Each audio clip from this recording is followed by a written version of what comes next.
Hello everyone, if you have your own paranormal experiences you'd like to share, please send them to our channel. Remember, we're not looking for fiction, but real accounts of unexplained events. Stay safe out there, and remember, not all ghosts are scary. Some just need help finding their way home. I'd been hauling freight along Route 46 since sunrise, 12 hours of nothing but 2 lanes, pine trees, and the hiss of the wind beating against my cab.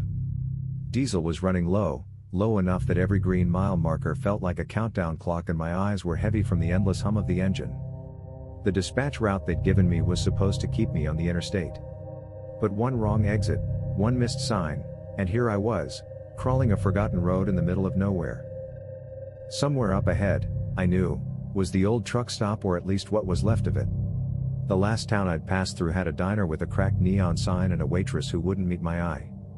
When I'd asked about Diesel, she'd just said, "There's a place up the road. But you don't want to stop there? Not after dark." She'd wiped her hands on her apron, leaned closer, and whispered, "It burned down 20 years ago. Nobody goes there anymore." Her words had hung in the air like cigarette smoke, but desperation beats superstition. It was the only place nearby that might have a working pump, and I was running on fumes. As dusk bled out of the sky, I crested a rise and saw it, the truck stop. Or what was left of it. The first thing I noticed was the shaped skeletal beams jutting up like ribs. The roof collapsed into a blackened heap. The gas canopy had fallen, leaving its steel columns twisted like melted straws. Smoke wasn't rising anymore, the fire had long since consumed everything. But the smell, that acrid, chemical stench of burned diesel and charred wood, still lingered, clinging to the night air like a warning no one had taken down. I eased my Kenworth onto the cracked asphalt lot, brakes sighing. The place felt like a photograph someone had left too long in the sun, faded, brittle, and wrong. That's when I saw them. Figures standing at the far edge of the wreckage. Not moving, not talking. Too still. Too quiet. Their faces half hidden in the shadows of the burned-out canopy. I rubbed my eyes. Truck stop ghosts were for roadside legends, not for real life. Maybe I was overtired. Maybe I'd caught a trick of light. I killed the engine. The sudden silence roared in my ears.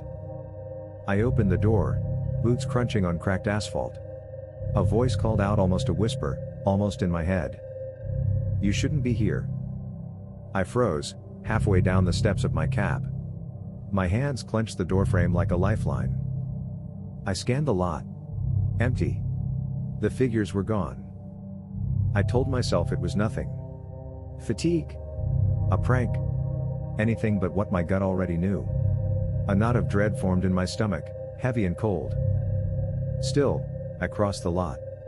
The diesel in my tank was nearly gone, the next station was 50 miles. I had no choice but to see if anything here still worked. Closer now, I could make out details I'd missed before. Burn patterns that didn't make sense. Footprints in the ash that stopped abruptly, as if whoever left them had simply vanished. A half-burned sign, "Miller's Truck Stop." And underneath, in letters that looked fresh, someone had scrawled, "We never left." The inside of the building was worse. Charred tables. Twisted chrome stools. A blackened coffee pot still sitting on the counter as if waiting for a refill. My boots left prints in the soot, and behind me I saw other prints, heavier, deeper, not mine. That's when the smell hit me, burned diesel mixed with something sweet, like scorched syrup. And beneath it, faint but there, a low humming. Almost like whispered conversations. Coming from the far corner where the old fuel desk had been. I followed it, heart hammering. In the wreckage stood a man. Or something like a man. Leaning against the counter. His clothes were singed, his hat low over his brow, a trucker's cap from some long-dead company. His eyes fixed on me. For a second I thought he was another driver stranded like me. I opened my mouth to speak. He smiled just slightly and vanished. I stumbled back. My boot hit a charred beam and sent up a cloud of ash. No prank. No hallucination. This place was wrong. Outside, the wind had died. The trees were still. The world felt paused. I heard the creak of a pump handle moving on its own. Even though there were no pumps left. I turned back toward my truck. The cab light flickered. The hum of the engine felt distant, like a memory. And then I heard voices. More than one. Low, murmuring, like CB chatter on a dead channel. Words I couldn't make out, but a rhythm I recognized from endless nights on the road. I looked toward the lot. The figures were back. Closer now. Shapes of men and women in burned uniforms, truckers with scorched jackets, faces I almost knew. They weren't moving. Just watching. Waiting. One of them stepped forward. His skin was gray with soot, but his eyes were bright. He lifted a diesel nozzle from nothing, as if holding air. He gestured to my truck, then to the wreckage. I shook my head. No, I said, my voice breaking. I don't need fuel. I'm leaving. He didn't blink. I climbed into my cab, turned the key. The engine coughed, caught, died.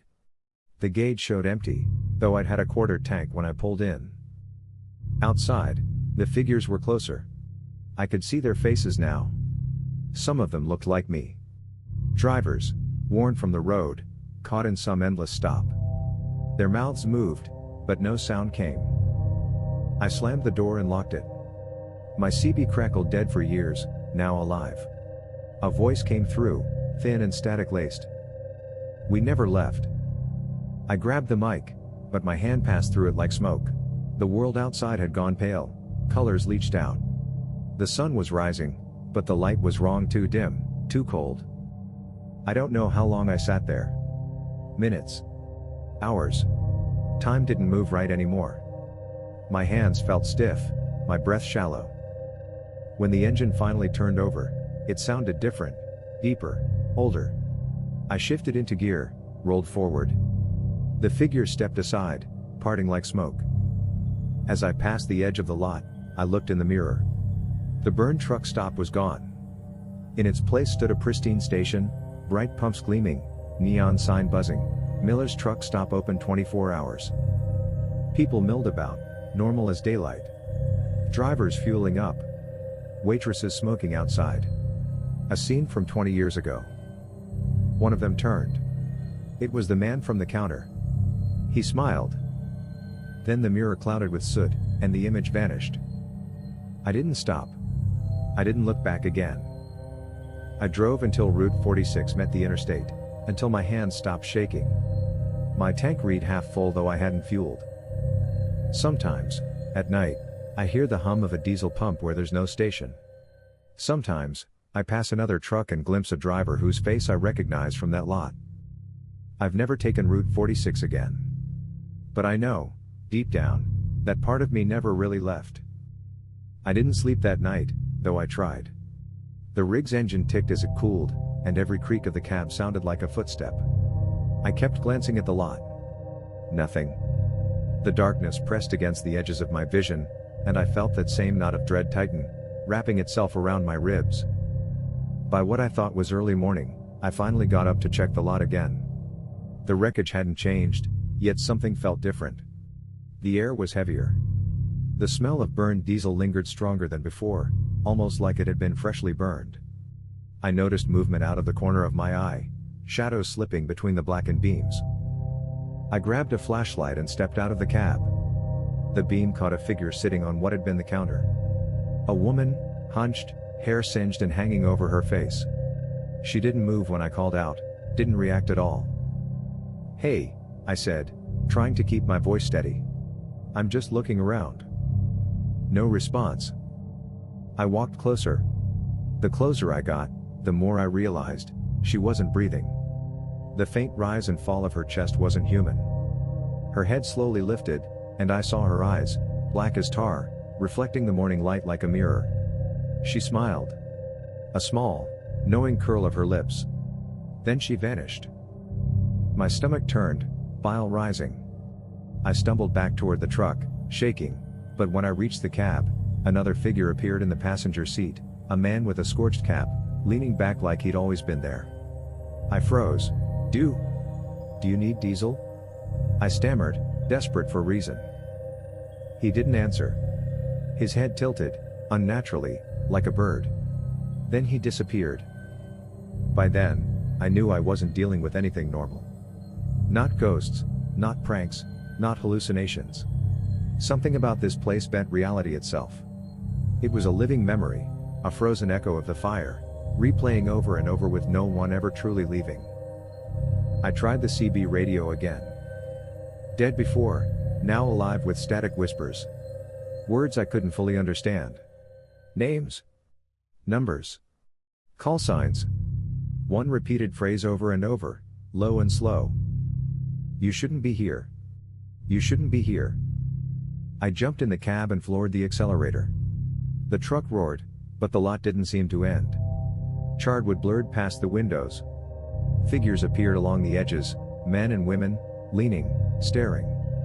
Faces of drivers, waitresses, townsfolk, some smiling, some frozen in silent screams. Every step I tried to take forward felt like wading through water, slow, resistant, impossible. Hours passed. Maybe minutes. Time had no meaning. I reached what I thought was the highway, the road splitting toward another town. I glanced back.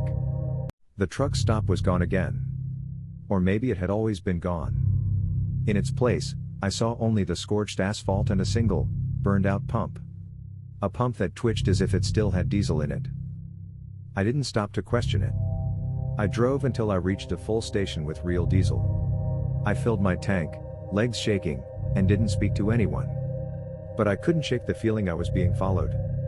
Not by a person, exactly, but by the memory of them lingering at the edges of my mind. Months later, I was back on Route 46, hauling a different load. Daylight, empty road. I didn't think about Miller's truck stop until I rounded a curve. A figure waved from the side of the road. I squinted. Familiar silhouette. Trucker's hat. Burned jacket. Nothing left but shadow. I blinked, and the figure was gone. Night drives became nightmares.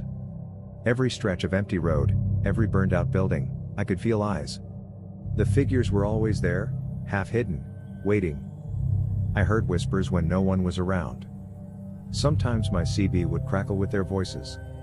Sometimes I caught glimpses in mirrors, drivers I didn't know, but whose faces I recognized. I never stopped on Route 46 again. Never wanted to. But sometimes, in the dead of night, I wake to the faint hiss of a diesel pump. Sometimes I see shadows in my rearview mirror that shouldn't be there. And sometimes, I swear I hear them say my name. I don't know if they're ghosts. I don't know if they're echoes of the fire, trapped souls, or just memories of that place, alive and waiting. All I know is this: I wasn't the first to stop there. I won't be the last.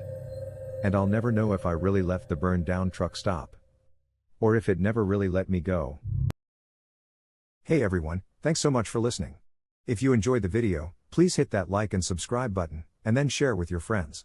Your support helps us grow and create even more awesome content. We appreciate you being part of the journey. Here are a couple more videos for you to check out.